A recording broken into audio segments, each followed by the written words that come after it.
Jimmy Page's whole career was about setting a level that almost no one else could reach. Led Zeppelin not only changed rock music, they also set the standards for what it could do. People paid attention when Page freely said that another band was worthy of standing next to that heritage. This wasn't a passing comment in an old interview. It came from someone who had seen bands try and fail for decades to copy what Led Zeppelin had done. Most people didn't think he would pick that group, and the fact that he did makes the answer even more surprising. Jimmy Page was born in 1944 in an area of West London. He is the lead singer of Led Zeppelin. His family moved to a house on Miles Road in Epsom, Surrey, when he was still young. There, he did something that changed the course of his life in a quiet way. The family found an old Spanish guitar while they were getting settled in their new home. It was never found out where it came from. Maybe the last people who owned it left it behind.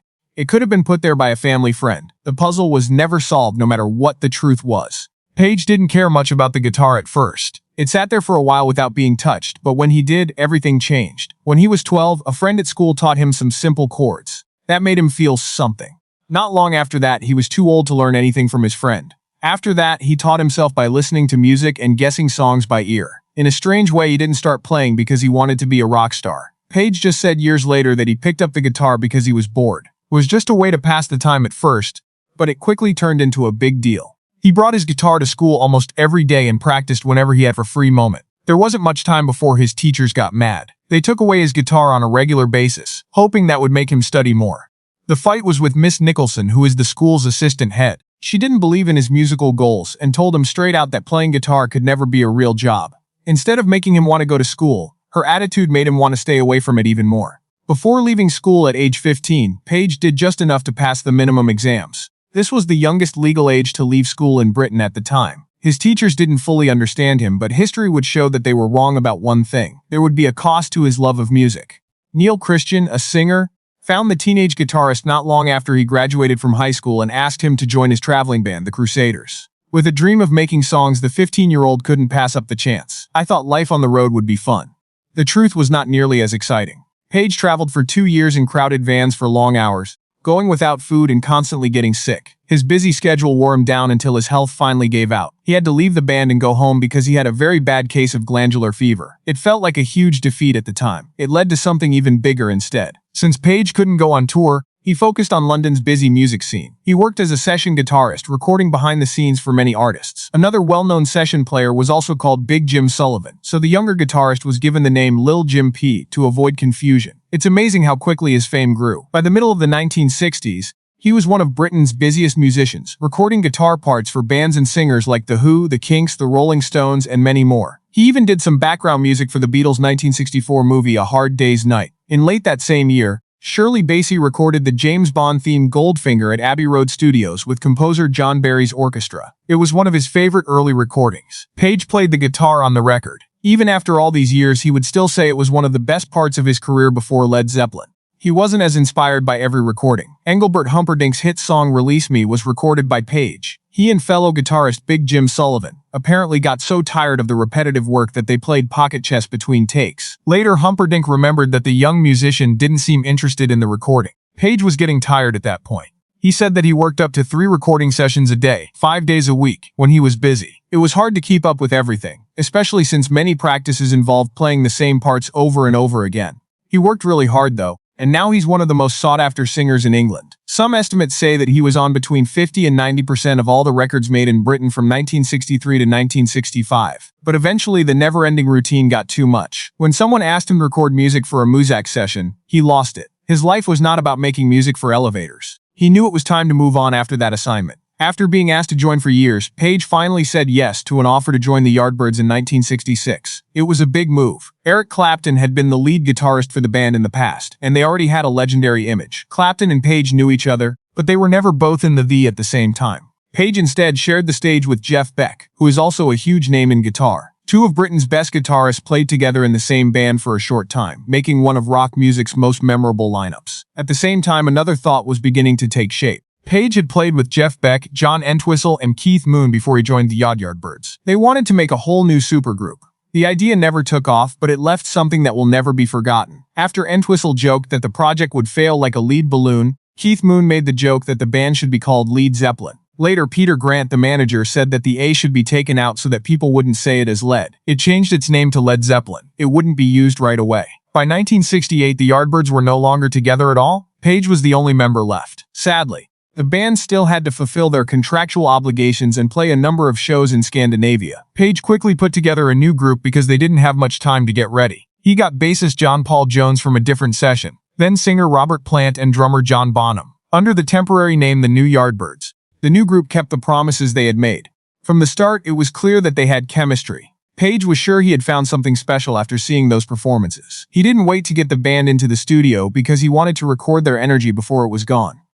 Because he believed in the project so much, he used money he had made as a session musician to pay for the recording sessions. The band's first album was finished in just 36 hours. The risk paid off almost right away. Ocean Records gave Led Zeppelin what was at the time one of the biggest recording deals ever after hearing the finished record. The deal gave the band a $143,000 advance, which is about a lot of 25 cents today, and gave them a lot of creative freedom over their music, artwork, tours, and upcoming releases. It may have been even more amazing that Atlantic signed the deal without having ever seen the band play live. Behind the scenes, there was another important person working to keep the group's future safe. Peter Grant, the manager, quickly became known as one of the toughest guys in the music business. Grant, who used to be a wrestler and nightclub bouncer, used his intimidating presence to protect the band's money and talk to promoters or bootleggers who tried to take advantage of them. Many concert promoters changed how they dealt with artists because of how aggressive he was. This helped musicians get better pay and more control over their jobs. However, Grant was not able to fix all of the issues. In 1970, Led Zeppelin was sued in Denmark by Countess Eva von Zeppelin because the band was using her family name. In order to avoid a fight, the group played one concert in Copenhagen under the name The Knobs. When the lawsuits were over, Led Zeppelin's brand was just as important as its music. The band's daring style helped shape the look of hard rock in the 1970s, and later the glam metal scene in the 1980s. Jimmy Page's famous dragon suit became one of rock's most recognized stage outfits. Rock bands like Jack White and Kings of Leon still use parts of that style after many years. But when the band wasn't playing, they became more and more well-known. Led Zeppelin's reputation grew as stories of destroyed hotel rooms, private jets, heavy partying, groupies, and being banned from hotels for life were told. An incident involving a shark that became famous became one of rock music's most contentious stories. The details are still highly disputed, and the story has been told many times over the years. Some actions that were once thought to be normal for rock and roll fans are now seen in a very different light. Jimmy Page's relationship with Laurie Maddox, who goes by the names Laurie Maddox or Laurie Lightning, was one of the darkest parts. Maddox was only 14 years old when Led Zeppelin toured the United States in 1972. She was known on the Sunset Strip as one of the young girls who were interested in heavy metal bands. Maddox says that when Page found out about her, the band's tour manager brought her to Page's hotel room, where they start dating right away. It went on for over 2 years. The connection was against the law because of her age. Later, Maddox said that Page kept it from the public and that she spent most of her time in hotel rooms while the band was on tour, only seeing him between shows. The relationship ended when she found out he was seeing someone else. Maddox said for many years afterward that she thought they were really in love and that the age difference didn't bother her. But as the public talked about permission and power in new ways, especially during the Me Too and Talk movement, she started to see those events in a different way. After the fact, she said she would never let another girl go through what she had. By today's standards, Page's actions are seen as wrong and cannot be explained. During those years, he was also going through some tough personal times that would continue to shape his life behind the scenes.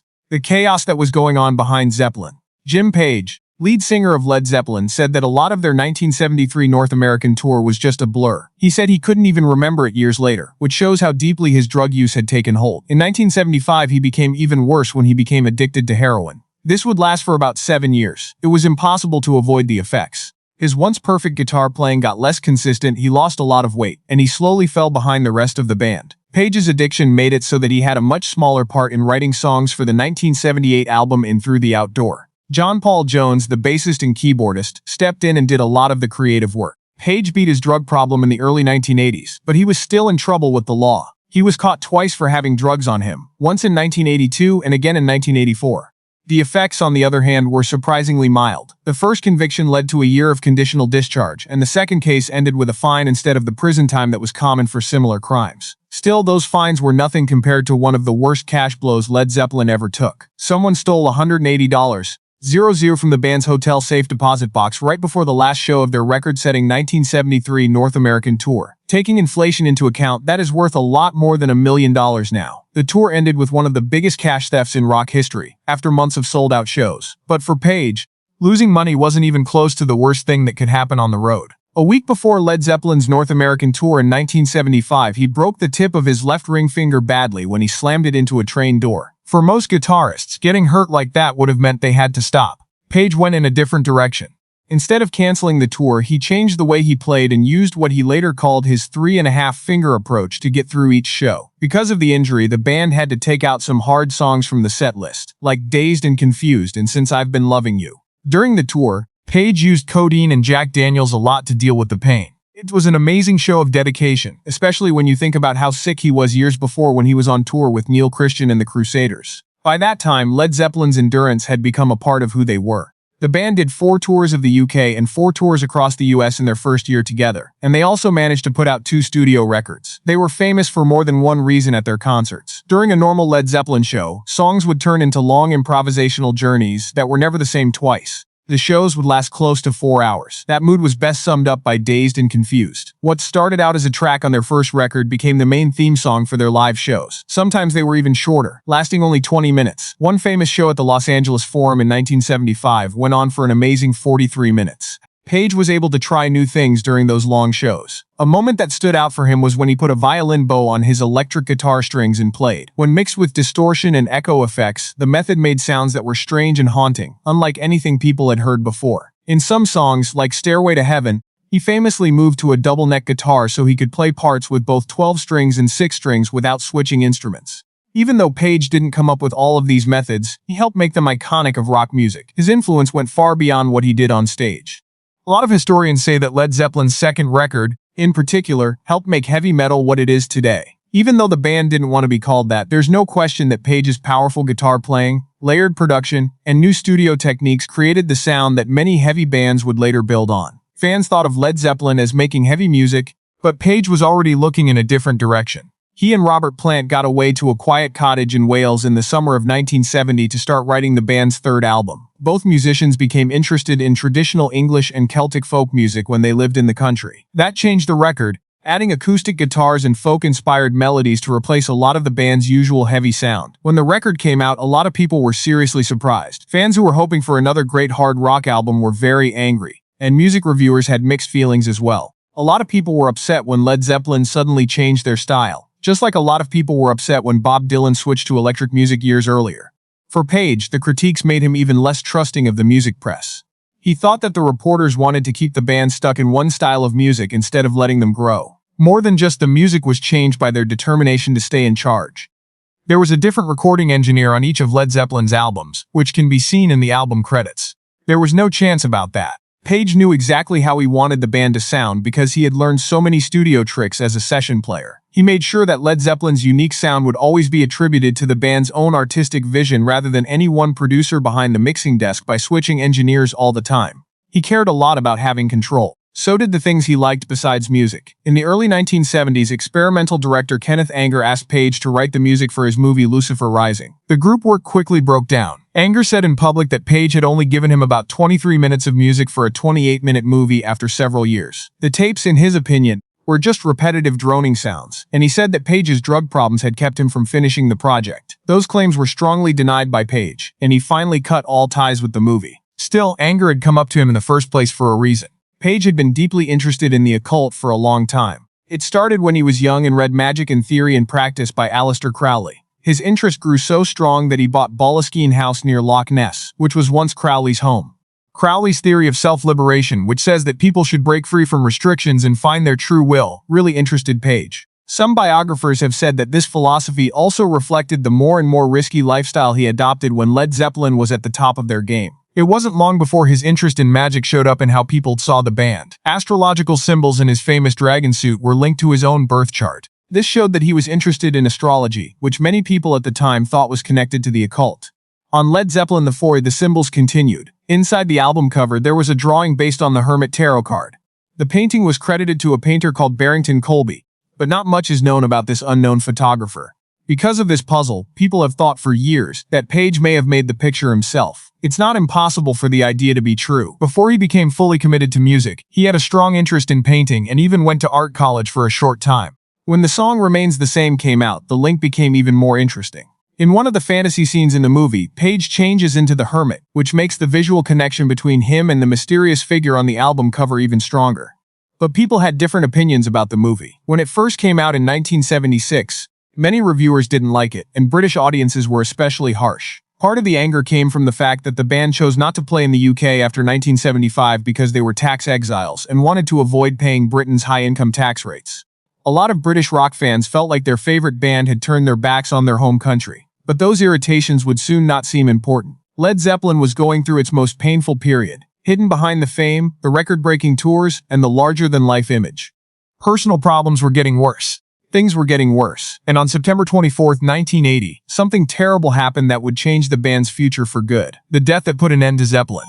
12 years ago today, on September 24, 1980, John Bonham, the drummer, was picked up by an assistant to go to tour rehearsals. Bonham chose to have breakfast before he left. It wasn't a normal meal though. He drank 4 quadruple vodkas and ate 1 ham roll. That was just the start. As the day went on and practices went on, Bonham kept drinking a lot. By evening, the band thought the day was over and went back to Jimmy Page's nearby house. It wasn't. The next morning, terrible news came in. Bonham passed out at Page's house in the middle of the night and choked on his own vomit in the morning. The loss shook the band to its core. Led Zeppelin canceled their planned tour right away, but it was clear that just putting off shows wasn't going to be enough. Without Bonham, the band felt like they couldn't go on. Soon after that, they had to make the hard choice to end Led Zeppelin. For Jimmy Page, the tragedy was very close to home. He went through one of the worst times of his life after one of his best friends died. As he shut himself off from the world and continued to struggle with drug use, those close to him became more worried about his mental health. The fact that Page didn't play the guitar that had been the center of his life for almost 2 years was a powerful sign of how deeply his grief had affected him. Eventually, Page turned to music to find a way back. His first attempt was with a big supergroup that included Alan White on drums and Chris Squire on bass, both of whom used to play with Yes. During practice, the idea looked like it could work, but it never became a real band. The group did come up with a catchy name, but the music never came together. As a joke about the members' musical backgrounds, they called themselves XYZ, which is short for EXS Zeppelin. Page quickly found another chance because he was still looking for a new start. He formed the firm with Paul Rodgers, a strong singer who is best known for his work with Bad Company. Rodgers knew what it was like to move on after a very popular band broke up, which made him a great person for Page to work with on projects. Before going their different ways, the firm put out 2 studio albums. Even though the project didn't last long, Page later said that it helped him rebuild his business and his confidence after his emotional breakdown after Bonham's death. He finally felt like he was making progress for the first time in years. Then there was another hard time. The members of Led Zeppelin who were still alive got back together for Bob Geldof's Live Aid charity concert in 1985, with Phil Collins playing drums in their place. It seemed like a dream meeting on paper. Almost everything that could go wrong did go wrong. Collins gave the band almost no time to practice.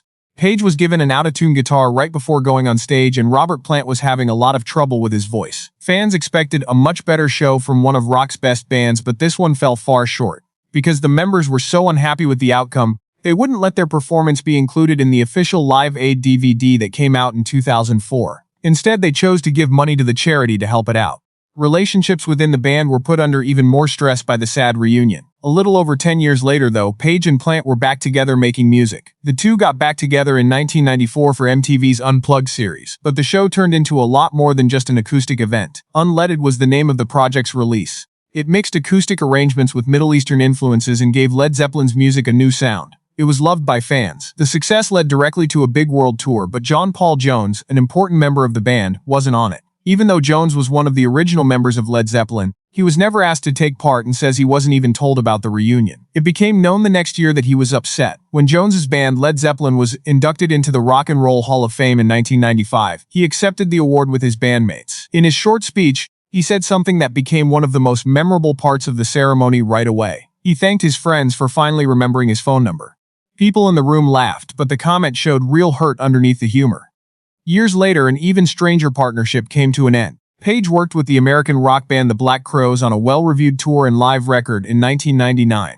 Things looked like they were going well until he suddenly quit before the tour was over. Official reports said he had back problems. That answer was only part of the story, it turned out. Page said that he had suggested writing new music with the Robinson brothers, Chris and Rich, who are the band's main songwriters. Reports say the idea was turned down, which made Page feel very hurt. He chose to leave the tour altogether rather than keep going in those conditions. Members of the Black Crowes were shocked by the news, especially drummer Steve Gorman, who later said he was very angry when he found out what had really happened. By the end of the 2000s, Page was once again thinking about the future of Led Zeppelin. The members who were still alive got back together in 2007 for the famous Ahmet Ertegun tribute show at London's O2 Arena. The performance was praised by both critics and fans alike. Jason Bonham, who is the son of John Bonham, played the drums. Almost right away, rumors started to spread about a full-on comeback tour. Page, John Paul Jones, and Jason Bonham were excited to keep playing together. Only Robert Plant stood in the way. Plant had already agreed to go on tour with Alison Krauss, so it was clear that he couldn't go back to Led Zeppelin right away.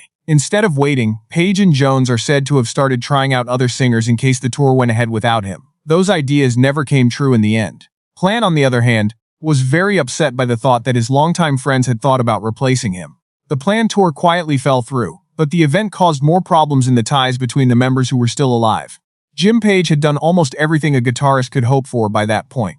He helped make modern rock music what it is today, put together one of the most important bands ever, and inspired artists for years to come. Jimmy Page showed the world the only band better than Led Zeppelin. Every rock band that came after him learned an important lesson from Jimmy Page's career. It was never going to be enough to just copy Led Zeppelin. The band's music was a unique mix of songwriting, musicianship, and experimentation that couldn't be copied by taking a few guitar riffs and putting them together. In the past, bands that are based only on memories have had a hard time staying together. At first, they might get people's attention, but if they don't come up with a new name, that momentum usually fades. That's what a lot of comeback acts in the rock world have done over the years. Page knew that better than most people. He liked musicians who paid tribute to the past, but he also thought that great bands should move rock music forward instead of just copying what had already been done. The artists who really stood the test of time were the ones who were influenced by other artists, but also added something new to their work. Because of this, comparing two younger bands often shows a big difference. Some bands show off their influences so much that their music can sound like it's trying to bring back a different time.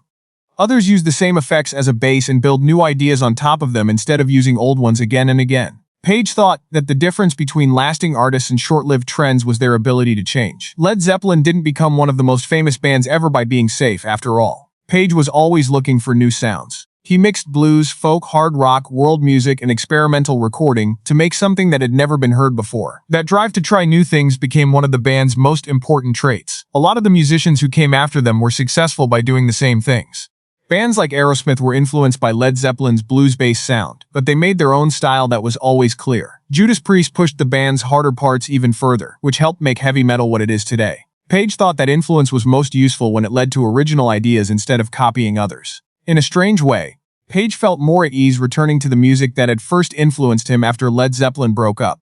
He had always loved classic blues rock, and a lot of his work with the firm showed that. Later, when he worked with artists like David Coverdale and Robert Plant, he often went back to the powerful guitar style that made Led Zeppelin's best records stand out. Some of those lines would have fit right in with the rest of Physical Graffiti. Even though Page had been there before, he felt most at ease there.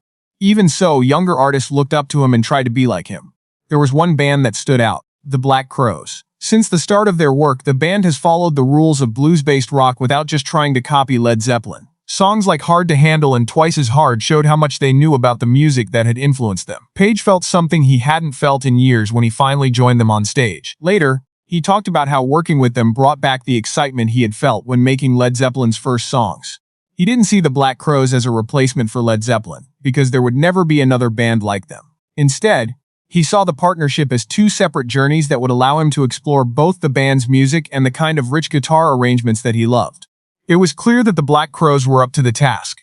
Before Page came on stage with them, it was clear that they respected his work. When the band played hits like In My Time of Dying and 10 Years Gone, they kept a lot of the spirit and energy that made those songs so memorable while still letting them sound like the band. Page really wanted that to happen.